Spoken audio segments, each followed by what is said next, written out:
Welcome to Ball Talk Deep, where we talk deep about ball. It's Andrade and Irwin back at it again.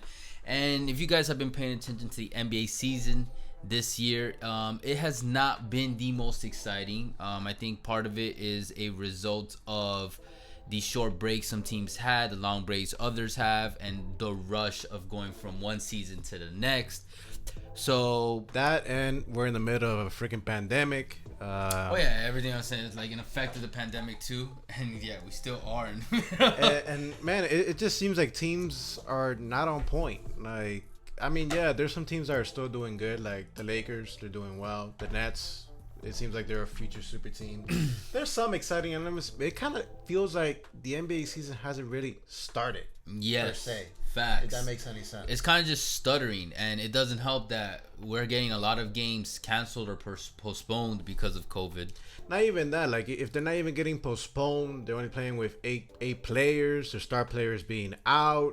And there's no consistency. That, and like a lot of the teams that we thought that were going to do well and have done well on a consistent basis, they're just off to horrible starts. And I think a big part of that is because of the inconsistency of the season, rushing it, not doing a bubble this time, this and that, and it's just like when there's no consistency, then it's hard to keep things going smoothly. Yeah, which actually brings us to this team, which they have been consistently a dumpster fire. Yes, and they know what it's like to not have things running smoothly. Exactly, and the team that I'm talking about here is the Washington Wizards. Oh my God. Yeah, which I want to bring up to a W and W. Yeah, yeah, which one I want to bring up to Andrade in the BTD community.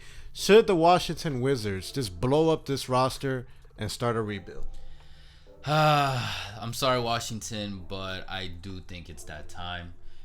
Fortunately, though, you guys have a potential star, at least, potential star. I don't say like a superstar in Rui Hachimura, which you guys drafted. So you guys, this is like, will be a homegrown franchise player. But Bradley Beal, I'm sorry, bro. I'm sorry, Wizards fan. I think you guys should let him go and prosper elsewhere because he deserves it. And Westbrook, I think he would be a good person to help keep the team, relevant. But in terms of, winning and stuff, he's not going to get you there. But at least he'll give you guys a couple wins in the regular season, keep things feisty, you know what I mean? Scoring, some highlights, et cetera, et cetera. Keep the organization relevant. Out of respect for these two, I'd like to answer the question, yes, they should go for a rebuild. Look, Russell Westbrook, he's doing the best that he can, but he's on the wrong side of 32. His game is not going to be able to mature. Adapt. Yeah, to adapt he relies too much on athleticism. Exactly. Bradley Beal, man, he's just wasting his time. He's wasting his prime. He's getting paid, so nothing to feel bad about. He got that bag. Yeah, he got that bag. That's more on him for accepting that contract. Tight. But guess what? There's a lot of other teams, bro, that will pick up that bag for you and cover it. Exactly. South Beach. Yeah, man, I think. Please come to South Beach, bro. We're doing terrible this year. Yeah, that might be another topic for the future. But look, man, nobody's gonna want to go there to the Wizards, free agent wise. Fact. And even if they get their shit together, people would want to go to. It's DC. You know what I mean? It's a thriving metropolitan city. It's beautiful. There's a lot to do. It's not like Minnesota or OKC. Sorry, guys, but you know what I mean? Yeah. It's a metropolitan city like Chicago, LA, Miami, New York. So if you guys get your shit together as an organization, you guys will start getting. And it's not like they have a bad head coach. Scott Brooks is not a bad coach. He's not. He's a capable head coach. Exactly. Great way to put it. It's just that I don't know how to put it this way, Y'all just been doing the same thing for too long. And it's like that genius quote versus insanity quote. Yeah, it's like, okay, it's like doing the same thing over and over again, expecting a different result. Exactly. The definition of insanity. And some people can throw in, well, they traded for Westbrook. They got rid of Wall. That's true, but that's good. It didn't fundamentally change much because Westbrook and Wall are similar players, except Westbrook is actually much older. Probably not just that, but probably considered by most a little more selfish on the court. I'm not saying off the court or anything.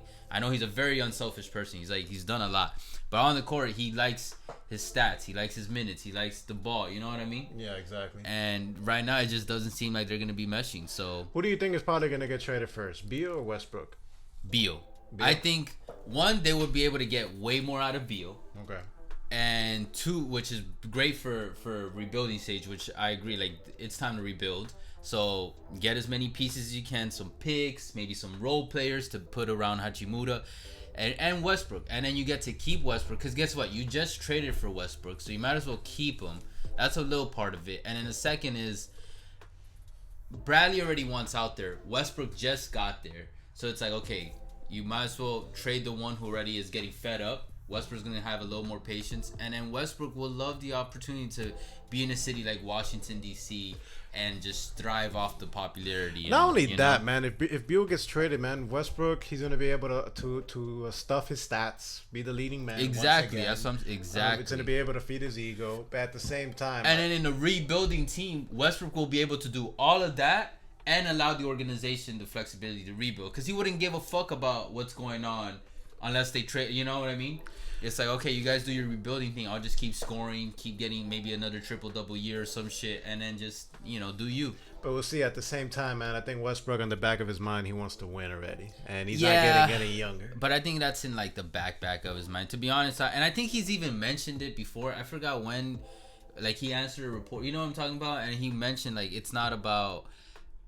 Or his legacy doesn't rely on winning. It relies on what he's done as a person or as a player and with the platform that he has. You know what I'm talking about? That's true. I was like, I really liked the answer. I was like, it was very, and it came off genuine. You know what I mean? It did. Absolutely. So if Westbrook already has that, he could have been doing it for PR purposes, but if he already has that mindset, or at least have that mindset in the back of his mind, I think he's accepting or coming around to accepting of like, all right, if I don't win a title in my career, guess what? I still left an impact. Motherfucker, triple-double legacy. Like, there's a bunch of players that we talk about to this day that don't have rings and we respect. Yeah, like T-Mac, Vince Carter. This goes on and on. Nash.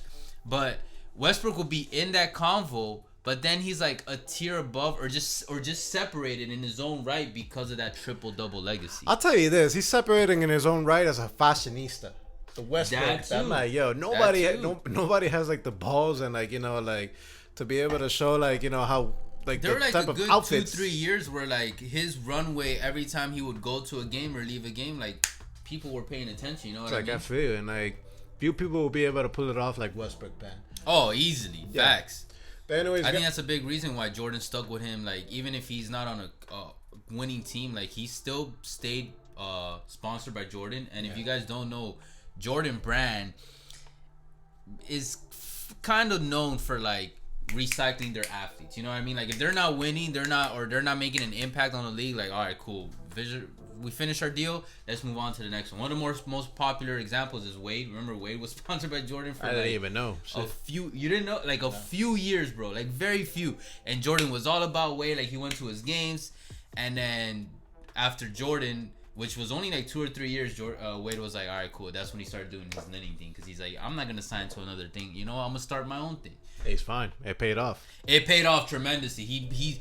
The part of the reason, if you guys don't know, fun fact, Wade is one of the wealthiest NBA players. It's not because of his contracts. Remember, there were 4 years where LeBron, Bosh, and Wade took massive pay cuts. Yep. And during his whole Heat tenure, that's why he left the Heat for a few years. He was never the highest paid player. Exactly.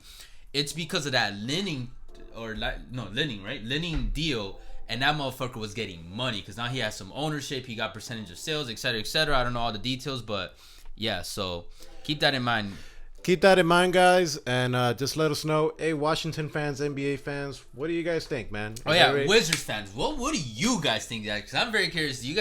Are you guys ready to blow this up, or are you guys still holding on hope to like let's do the most with Beal, or like let's try to make the most with Westbrook and Beal? Or do you guys not even give a shit because you guys are already used to like being like a dumpster fire? Shit, yeah. Because look, as a Heat fan, like those couple years where we were in the middle, like they were torture. I stopped giving a fuck. Yeah, like I would still pay attention, but I was like, all right, whatever. This isn't our year. I'll just we're just going through the motions.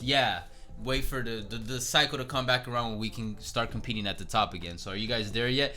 And if you want Beal traded or Westbrook, where would you want Beal or Westbrook to go? And actually I'm very curious too, Wizards fan, because I know you guys, I'm addressing the specific fans because you guys are going to be the ones that pay the most attention to these games or not. What's your belief on Rui Hachimura? Do you guys think he actually has, if he's legit, if he's the real deal or not? Like, we might make a video about that. Oh damn, that is a good one. First one we're gonna do, heads up teaser, is we're gonna do LaMelo for this season. But yeah, do you guys believe in Rui? Do you guys think his ceiling is high? Like, even just if he has potential or not, how high do you think his potential is, and if you think he'll reach it? Yes, and sir. Yeah, that's all my curiosity. But anyways, with that being said, guys, we appreciate all the love and the hate. You guys already know. You can catch us on Insta, Twitter, TikTok, Ball Talk Deep, where we talk deep about ball. Catch you guys soon. But for now, Take later. care.